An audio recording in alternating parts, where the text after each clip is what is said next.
2 വർഷത്തെ ഇടവേളയ്ക്ക് ശേഷം ISROയുടെ ഏറ്റവും കരുത്തുള്ള വിക്ഷേപണ വാഹനം LVM-3 ഇന്ത്യൻ നാവികസേനയ്ക്ക് വേണ്ടി നിർമ്മിച്ച CMS-03 ഉപഗ്രഹത്തെയാണ് LVM-3 M5 ദൗത്യത്തിലൂടെ ബഹിരാകാശത്തേക്ക് എത്തിച്ചിരിക്കുന്നത്. ചന്ദ്രയാൻ 3 വിക്ഷേപണം കഴിഞ്ഞ് 842 ദിവസങ്ങൾ. ഈ കാലയളവിന് ശേഷം ഒരു LVM-3 ദൗത്യം.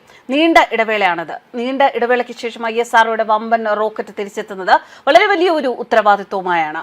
നാവികസേനയ്ക്ക് വേണ്ടി മാത്രം നിർമ്മിച്ച വാർത്താവിനിമയ ഉപഗ്രഹം CMS-03യുടെ ഭാരം 4410 കിലോഗ്രാമാണ്. ഇന്ത്യയിൽ നിന്ന് ജിയോ സിൻക്രണസ് ട്രാൻസ്മിറ്റർ ഓർബിറ്റിലേക്ക് വിക്ഷേപിക്കുന്ന ഏറ്റവും ഭാരമേറിയ ഉപഗ്രഹം.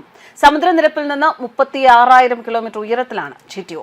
പക്ഷേ ഇത്രയും ഭാരമുള്ള ഒരു ഉപഗ്രഹത്തെ നേരിട്ട് അവിടെ എത്തിക്കാൻ LVM-3ക്ക് കഴിയില്ല. അതുകൊണ്ട് ഏകദേശം 30,000 കിലോമീറ്റർ ഉയരത്തിൽ ഉപഗ്രഹത്തെ എത്തിക്കും. അവിടെ നിന്ന് വേർപെടുത്തിയ ശേഷം ഉപഗ്രഹത്തിലെ തന്നെ ത്രസ്റ്ററുകൾ ഉപയോഗിച്ച് ഭ്രമണപഥം ഉയർത്താനാണ് ഇസ്രോ തീരുമാനിച്ചിരിക്കുന്നത്.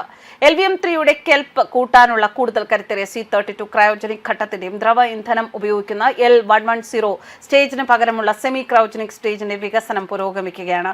C-32 ആദ്യ ഗഗൻയാൻ ആളില്ലാ ദൗത്യത്തിൽ പറക്കുമെന്നാണ് പ്രഖ്യാപനം. സെമി ക്രയോ എഞ്ചിൻ തയ്യാറാകാൻ കുറച്ചുകൂടി കാലയളവ് ആവശ്യമാണ്. ഈ ദൗത്യം മുതൽ രാജ്യസുരക്ഷാ ഉപഗ്രഹങ്ങളെ കൂടുതൽ രഹസ്യ സ്വഭാവത്തോടെ വിക്ഷേപിക്കുന്ന രീതിക്ക് ഇസ്രോ തുടക്കം കുറിക്കുന്നു.